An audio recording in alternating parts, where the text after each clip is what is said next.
Look at that one, boys. That's a 5-pounder right there. Look at that. Choke the Strike King spinnerbait. Out here looking for a good one. I got him, baby. You want to throw him in the live well, take some pictures of him. Oh, yes. Alright, guys. So I'm out here. Pretty windy day. I'm throwing a little Strike King spinnerbait. Strike King bleeding spinnerbait. And I've caught 2 really nice fish on it so far. I've only had 2 bites this afternoon, but they've both been a good fish. Pull them out and show them to you.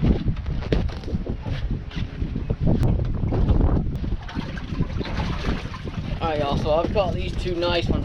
This one here is about 3.5, and this one's about 5. Solid fish. Caught them both on that spinnerbait. Both on this Strike King spinnerbait.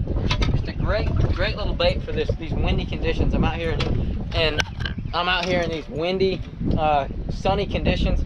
Good conditions for a spinnerbait. And I'm catching these bass off of isolated cover. I've gotten both the bites off of cover similar to this here. That's some very isolated, just cover by itself. There's some pepper grass mixed in there, some Kissimmee grass, and just a lot of isolated vegetation is where both those big fish came from. They're a great place to look for bites really any time of year. Just isolated cover holds fish a lot of the time. So that's a great way to catch fish pretty much year round. I mean, there's a ton of grass up along this shoreline, just lined up up the shoreline. But see, like stuff like that right there is the kind of isolated stuff I'm looking for.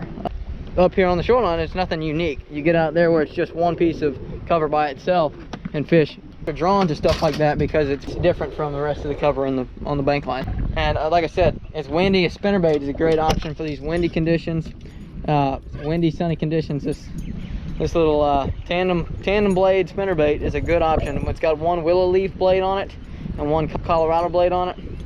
That's a great little spinnerbait option for these windy conditions.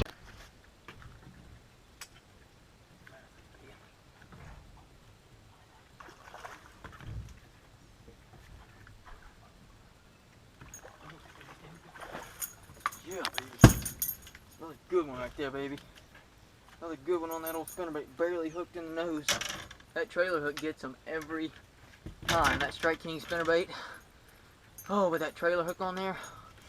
Look at that beautiful fish. About a 3-pounder. Third good one of the evening. That fish just nailed it on the corner of that boat. And just swiped that. That's why that trailer hook is so important. When fish like that just come up and swipe at it, that trailer hook is so key. If I hadn't had a trailer hook, I wouldn't have caught that fish. So, trailer hooks on spinnerbaits. This one comes with a trailer hook, but you can also add, it's just a little 1/0 straight shank hook to that spinnerbait. So key to getting those fish that just swipe at the bait.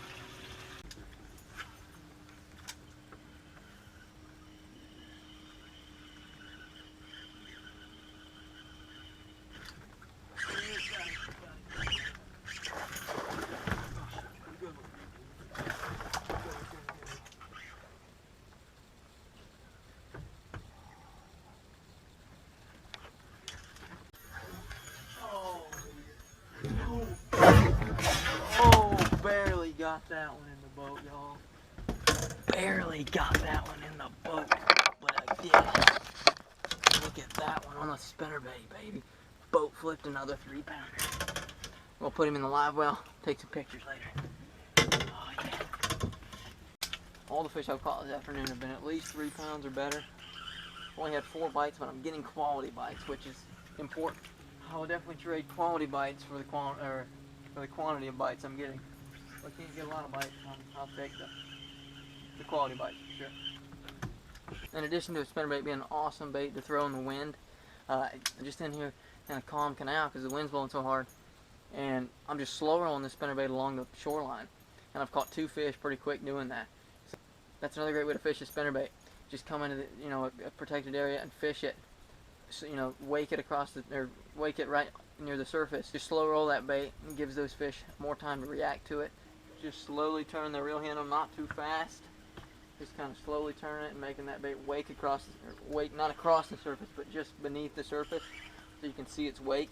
A more subtle presentation than working a spinnerbait much faster, like I was earlier in the wind. Just another good tactic for spinnerbait fishing.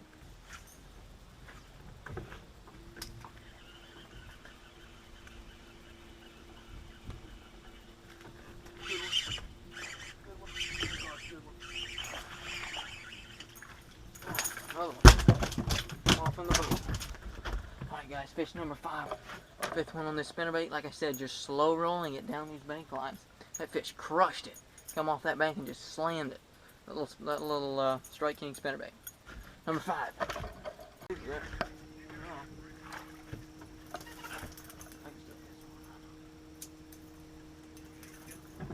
Another one on that old spinnerbait. Fish number 6 this afternoon. Alright guys, thank you so much for watching this video. I hope you enjoyed watching me catch some of those bass on a spinnerbait.